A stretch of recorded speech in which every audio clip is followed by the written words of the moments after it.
ఇవాళ కొరిసపాడు రేణింగవరం మధ్య జాతీయ రహదారిపై emergency flight landing trial run జరగనుంది. హైవే రన్వే మీద ఫ్లైట్ దిగేందుకు ఎయిర్ ఫోర్స్ హైవే అధికారులు అన్ని ఏర్పాట్లు చేశారు. అత్యవసర పరిస్థితుల కోసం దేశవ్యాప్తంగా జాతీయ రహదారులపై 13 రన్వేలు ఏర్పాటు చేశారు. తెలుగు రాష్ట్రాల విషయానికి వస్తే కొరిసపాడు రేణింగవరం మధ్య జాతీయ రహదారిపై ఏర్పాటైంది. 4.1 కిలోమీటర్ల పొడవున 79 కోట్ల వ్యయంతో రన్వేను హైవే అథారిటీ నిర్మించింది. ఉదయం 9 గంటల నుంచి మధ్యాహ్నం 1 గంట మధ్య హైవేపై విమానాలు దిగనున్నాయి. హైవేపై వెళ్లే వాహనాలను ఉదయం 7 గంటల నుంచి మధ్యాహ్నం 3 గంటల వరకు దారి మళ్లిస్తారు.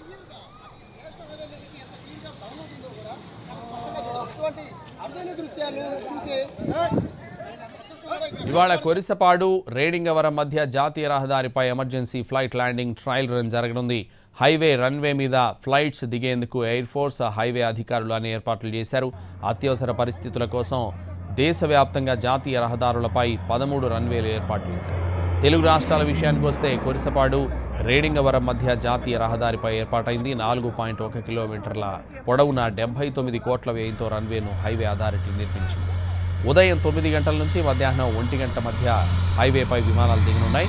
హైవేపై వెళ్లే వాహనాలను ఉదయం 7 గంటల నుంచి మధ్యాహ్నం 3 గంటల వరకు దారి మళ్లిస్తారు.